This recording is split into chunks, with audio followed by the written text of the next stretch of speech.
Hey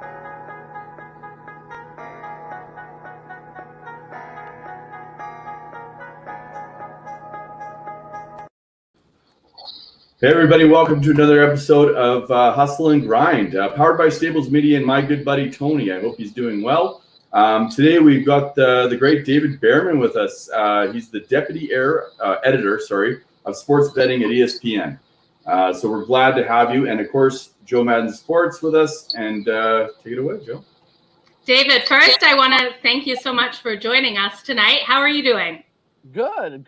Thanks for having me on. It's an honor and a pleasure. Oh, it's an absolute pleasure. We hope to have you on several times over this year. We've got a lot of things we want to talk about, and I know we've got a quick amount of time, so let's just get straight to it. What did you think of Phil Mickelson this weekend? I mean, we've been watching golf for a long time and betting on golf and capping golf, and it's hard pressed for me to think that anybody who seriously is betting, studying it, course metrics, player metrics, recent form, all the key ingredients to handicapping golf. Not sure anybody out there logically thought Phil Mickelson was going to go ahead and quite impressively win the PGA Championship at Kiawah Island. I know there are a whole bunch of people out there who had him, but you know as well as I do, a lot of people like Phil and just like to have a ticket on Phil. And a lot of people took Phil after he took the lead, et cetera, et cetera. I had family in town for the weekend, and my dad said to me sometime Friday afternoon, "Hey, Dave, I had a feeling on Phil this week." And I looked right at my dad and said, "You know what I do for a living, right? You know, this feeling you had could have paid for my kid's college." Yeah. But anywhere from 200 to 300 to 1. And David Purdom from ESPN Chalk that we run on ESPN.com said that it was upwards of 450 to 1 live on Thursday after his front nine that he played, which he didn't do very well. So it came out of nowhere. Now, of course, we all know Phil can win anywhere at any time. He's the great Phil Mickelson. There's a reason why he now has 6 majors. But what he was doing leading into this event, how poor he was playing, hadn't really contended at a major in about 3, 4, 5 years.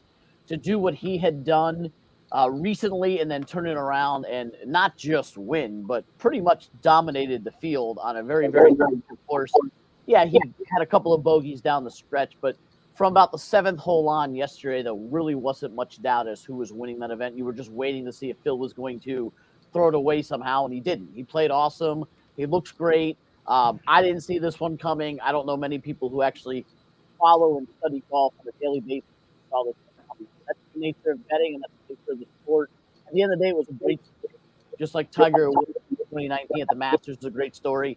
It's great for golf. All we've heard about is all the up-and-comers and the young guys, whether it's Colin Morikawa, Daniel Berger, all the young guys on tour. And here you have a 50-year-old winning the PGA Championship 2 years after you have a 42-year-old winning the Masters. So it's great for the sport. It's great for the fans. And, you know, for someone who hadn't seen his father in a year and a half since pre-COVID, I got to watch the final round with him yesterday, so that was kind of fun. You know, he grew up watching Phil. I grew up watching Phil, and it was fun. Oh, that's awesome.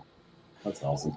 Yeah, I was out golfing on Saturday and came in after the 9th hole to grab a sandwich and a beer, and I looked at the TV, and he was at -9. Where did this come from? I was like, wow, that's crazy. My buddy's a big golf fan too, and we're just watching it. We realized that we've got to actually get back out for the 10th hole here real quick, but it was crazy to see him at -9 at that point. I think he went like -2 the first day, -3 the second day, and then -2, and then +1 on the 4th day, on the 4th round.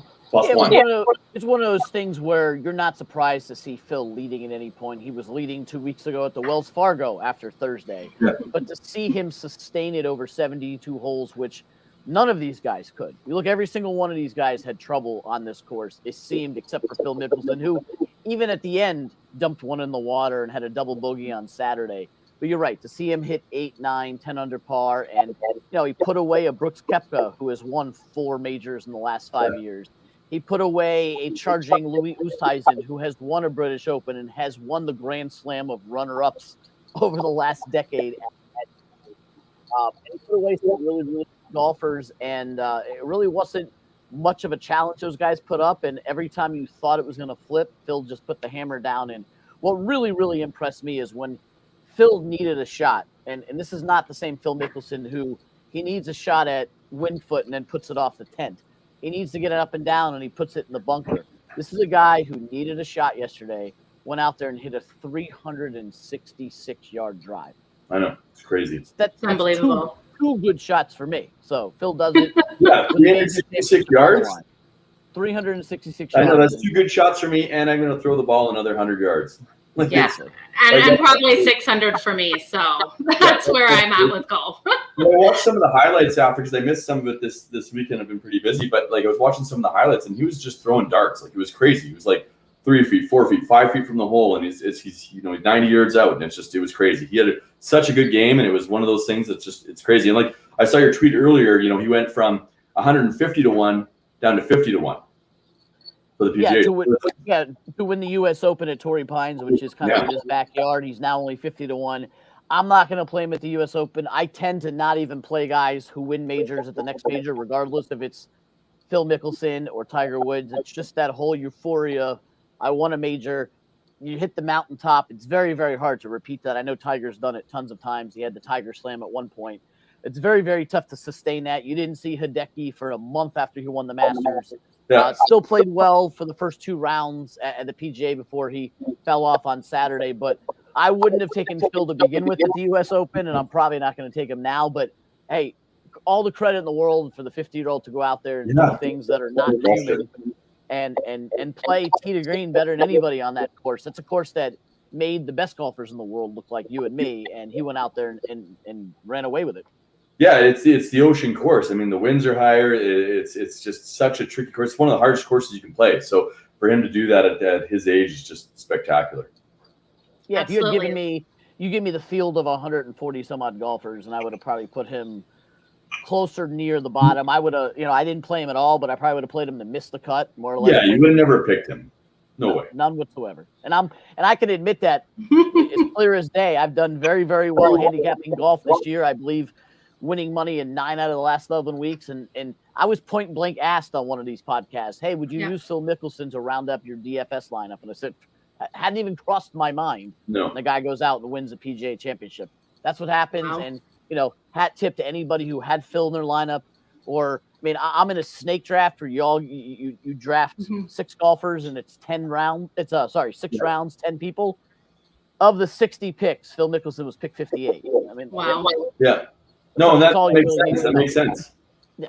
Just that's a fun game that's all mental, and he was in the zone and he just kept following it up, which was fantastic. So. Absolutely. Let's change subjects really quick. I know you are a Miami Dolphins fan. I want to know what your thoughts are on Tua and if he is the main problem of your offense, like everyone is saying. I love Tua. I was all in on getting Tua. I'm not one of those fraudulent fans who's going to run away after 9 games. And I'm not trying to call anybody out, but if you legitimately are going to grade a quarterback who's coming off a major injury, didn't have any preseason or training camp due to COVID and his injury, had arguably one of the worst offensive playmakers on his team out of any team in football. He had no weapons, and the weapons he had were injured half the year. The guy still led the Dolphins to a 10-win season. I know Fitzpatrick was part of that as well, but you can't sit there and give up on the guy after 9 games. Give him an offseason, give him some training, let him learn the playbook, get him some weapons like they just did in the draft, and then you can evaluate him, at the end of the season. So I'm a fan of his. I was all in on doing it. I was all in on getting him weapons. He was throwing to Devontae Parker and Mike Gesicki last year, who graded out among the worst in football in separation.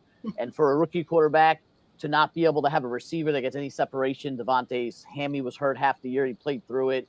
You had Jakeem Grant, who's just as big as me. You had guys out there who nobody ever heard of he's throwing to. Myles Gaskin, with all due respect, is his running back.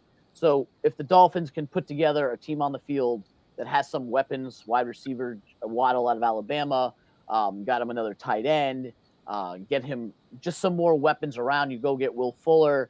You can stretch the field a little bit, evaluate him after he plays a full season as a starter. I think it's quite unfair to evaluate him without having playmakers or training camp, and in a season where all of a sudden he's thrown into a playoff race. You never really expected Tua to be thrown in after 6 games while the Dolphins are in a playoff race for the division, for the wild card. That's what he had. Let's see what he has a full season under his belt. What do you have for him? Absolutely. I couldn't agree more. And what do you think of Melvin Ingram visiting the Dolphins today? Free agent pass rusher. More the merrier. I know they just had, Phillips from Miami they just drafted in the first round. If they get Gordon, that's another good pass rusher. The more the merrier. I think the Dolphins defense overachieved last year. Obviously, Xavier Howard had 10 interceptions, all pro year out of him. They had one of the better defenses in the league.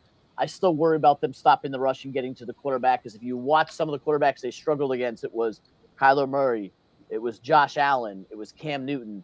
Quarterbacks that are mobile, quarterbacks that can make things happen with their arm and their legs, and the Dolphins had a tough time keeping up with those quarterbacks last year. So hopefully some extra pass rushers and edge rushers will enable the Dolphins to be able to get to the quarterback and not just rely on the all-pro corners that they have that did great last year. They just need more than just the corners. They need a front seven push, and I think that's what these guys will do for them. Agreed. Yeah, well, if you look at the Dolphins, 2 years ago, nothing. And then they start drafting these guys, start bringing guys in, and now look at them. They won 10 games last year, and it's they fought for a wild card spot. So I think they're going to be a great team again, and I think they're going to start pushing forward with this. And I think, the more guys, like you said, the more all-around guys they get in different positions, the better they're going to be. Yeah, for sure. So very first game for the Dolphins is against the Patriots. What are you thinking for this game? They won't be at home. They'll be on the road. Are you liking this matchup?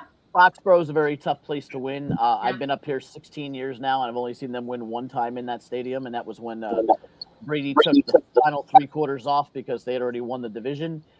You hope the Dolphins go in there and compete. They played them tough last year in the opener, and they beat them in Miami all the time. Yeah. I'll be there watching. It'll be my first live sporting event since COVID, so that'll be fun, unless I get somewhere before then. I might go to a minor league baseball game this week, so we'll change that. Nice. But hopefully the Dolphins play well. I think they're the more talented team of the two. I know the Patriots had a lot of additions this offseason. The Dolphins finished ahead of them last year, and there should be no reason why they shouldn't finish ahead of them this year. Yeah, I think the Patriots are in a full rebuild, so I don't see why the Dolphins aren't going to beat them. Hopefully. They've got 2 years of rebuild under their belt, so I think they're going to do just fine. You got the Bills coming in week 2 at home, so you don't want to start out 0-2. So that New England game will be a tough one, but an important one. It will be. Absolutely. You can watch anyways. If you're going there live, that's awesome. Yep. Wonderful. Now, I know we're coming up to our time here. I want to hear about your best bet. I saw a tweet that you had posted about this. What was your best bet? My best bet of all time, you mean? Yes, that one. I'll go with 2 of them. One of them, which you've seen on Twitter, I did pick the exact score of the Super Bowl 2 years ago, Kansas City versus San Francisco. I predicted it would be 31-20. I bet the Chiefs minus 10.5, as well as the Chiefs to win between 10-14. Nailed the exact score in the column that we produce on ESPN Chalk. So in terms of what got the most attention was probably that bet, picking the exact same score at the Super Bowl. Going a little further back, I would say about 2 years ago in college football, there was a 4-team money line dog parlay that I hit. I don't know if you guys remember Lovie Smith upsetting Michigan State the same day that Joe Burrow and LSU went into Tuscaloosa and beat Alabama as a 7-point dog. FSU was a dog and won, and I'm trying to even remember what the 4th game was, but it was 4 really big underdogs. Moneyline parlay that paid 120-1, and that was probably the most money ever won on one single best bet. Was 120-1 parlay. That's fantastic. Wow, I love it. Absolutely love it. I've never done anything like that. I think I did the best I did was 63-1 on a parlay. It was a 6-game NHL parlay, and I won 63-1. It was still good. I'm still happy with that. It was my anniversary, and I was literally out with my wife with the rare babysitter appearance. And we went to go do axe throwing, and about the time we got there, I realized the first 3 legs were in, and Illinois was winning at halftime. I'm like, holy crap! What am I like? I obviously got to pay attention to my wife, but at the same time, honey, date's over. Date's over. We got to find a TV somewhere to see the end of this game. Yeah. So we were able to see the end of the game and then go on with the rest of our evening, where the evening paid for itself at that point. So that's awesome, fantastic. Absolutely. Well, congratulations on that. David, do you want to tell everyone where they can find you? Sure. My Twitter handle right there on the screen, at Bearman ESPN. That's DBEARMAN ESPN. And you can read all of our stuff on ESPN.com/chalk or go into the app and go onto other sports and you'll see chalk. And every single day we have columns up there. We're working on our NBA one for Wednesday, and we'll have our golf one for Wednesday as well. Yeah, and I was on your Twitter today, and I went through the past few weeks, and there's just a ton of information there, people. So just log on, follow them, take a look. You're going to see a lot of information there that's very beneficial. So yeah, a lot of stats, a lot of trends. I spent 14 years prior to the current job working in our stats and info department. I still look at them every day. So lots of great information out there. And if you watch Daily Wager today, you see Kendrick Perkins gave out the Milwaukee Bucks as his first half bet lock of the year, and I think they were up 30 at the halftime. So good stuff out there. No, that's fantastic, David. Well, you have a fantastic night. Again, it was a pleasure, and thank you so much for joining us. Yeah, we hope to have you on again, David. Your Absolutely. information and professionalism is fantastic, so we'd love to have you on again. Thanks, guys. I love to be on again, and have a good evening. You too. Thank you. Okay, well, that was an absolute pleasure. Yeah, no, he's fantastic. I mean, shit. Spend some time with him just to talk with him for a little bit because I had a terrible week with my picks. Well, I had a pretty good week with my picks, but my free picks were all garbage for some reason. Probably because I'm an Oilers fan and I picked the Oilers a lot. And the Oilers have literally shit the bed. They were one of the favorites to win out of Canada to go on. But as in good Oilers fashion, they've choked and they've given up on their goalie. Mike Smith has been, for a 41-year-old goalie, fantastic. He is my age. I can barely bend over to pick up a fork if I drop it on the ground. The dude is doing splits. He's stopping everything in front of him, and the Oilers have given up on him.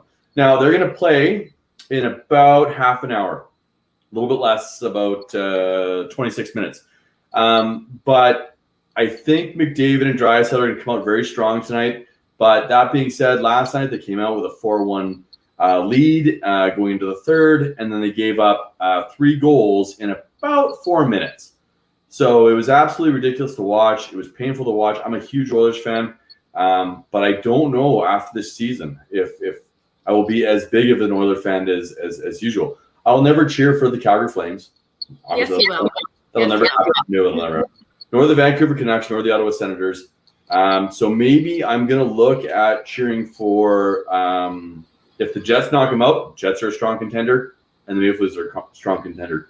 I love both those teams. I think at the end of this cycle, I think Toronto's going to be moving on to the semifinals, going in with the American teams.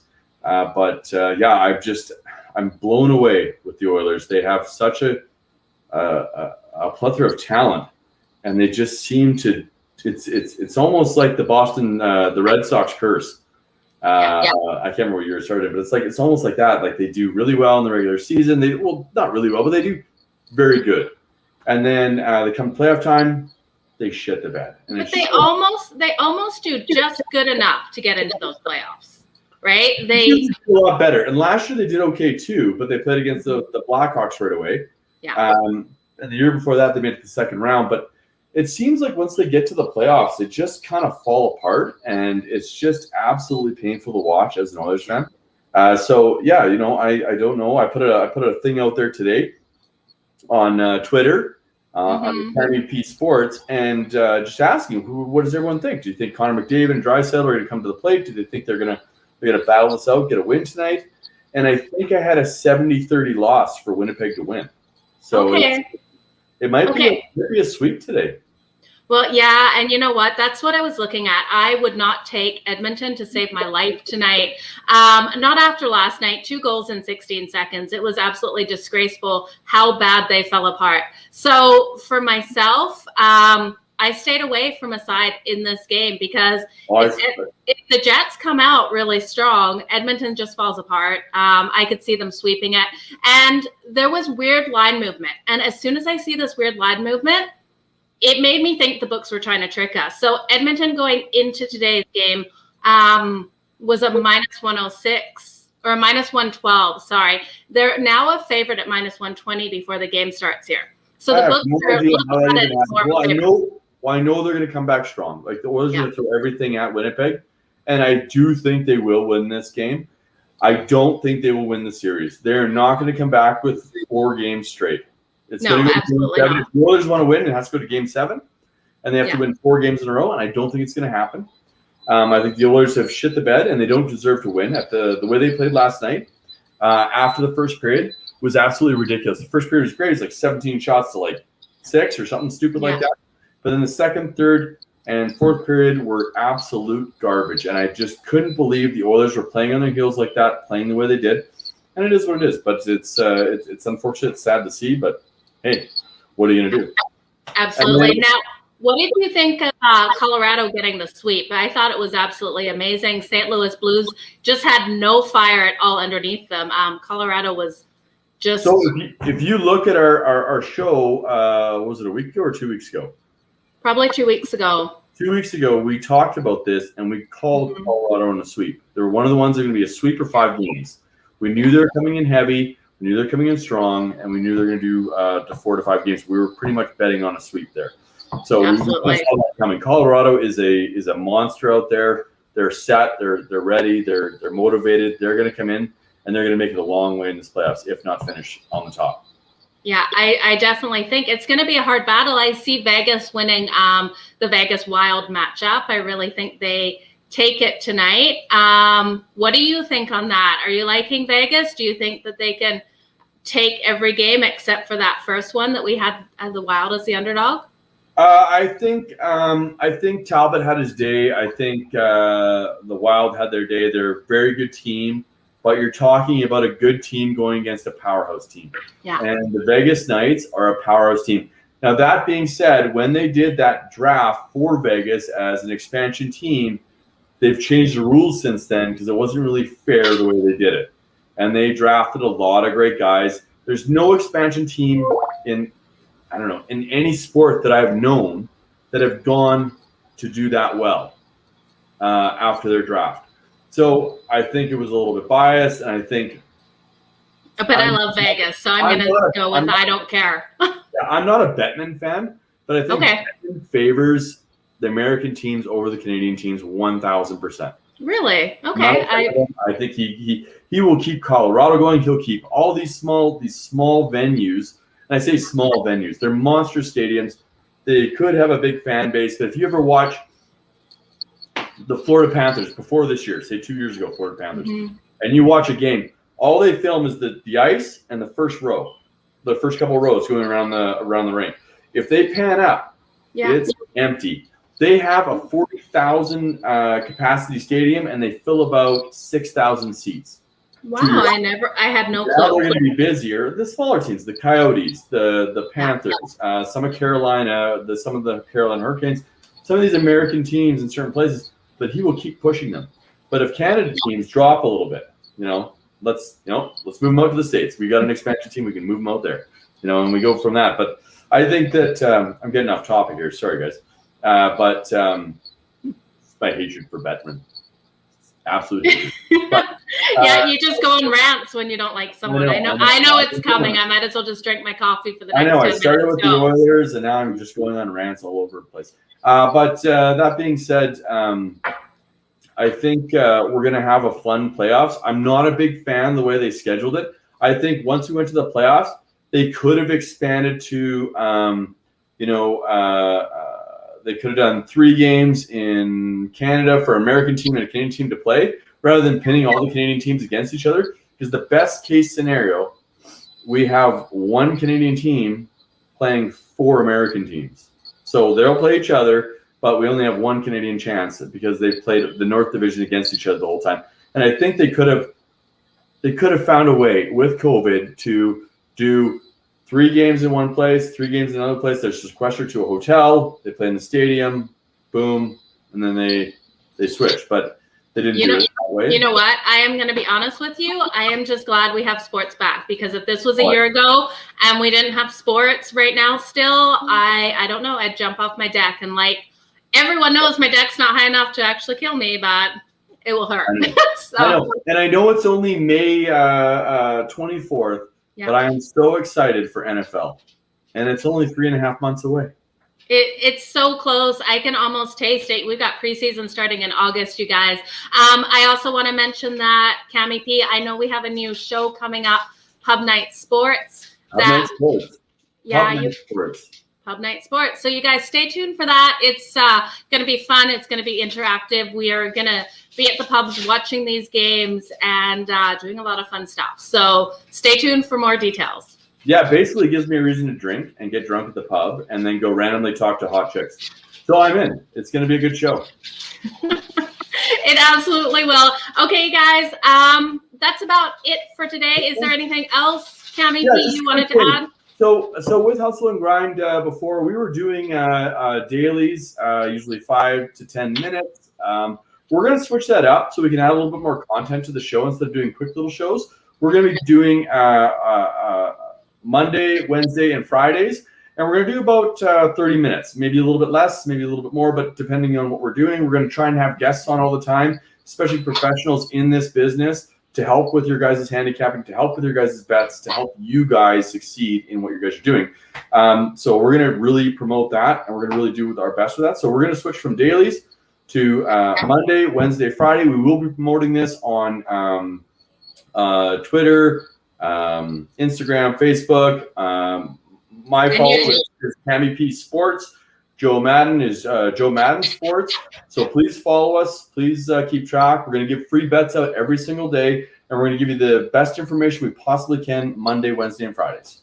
Absolutely. So Monday and Wednesday night and Friday morning, we'll get that in there. And I know John Ryan, one of our friends, should be coming on either Wednesday or Friday. So it's going to be a great show, you guys. Super excited about John Ryan. I'm looking forward to meeting him. I've talked to him a few times. He's so knowledgeable in this industry. It's fantastic. I think it's gonna be really good. And then hopefully we can get P-Dub, our buddy there, to come on as well, because I think he's going to be fantastic as well. I think he's got a lot of knowledge to bring to our table, and I think to benefit everybody that's watching. Absolutely. Well, everyone, thank you so much for joining us tonight. It was a great day. I love these shows. So Cammy P, thank you. Everyone go follow us, myself at Joe Madden Sports on Twitter and Instagram and Facebook. I've changed all of my handles to this. And Cammy P, can they find you again? I believe I already said it. And if they weren't listening, I'll respond with Cammy P Sports. And you can follow me on Twitter, Instagram, Facebook.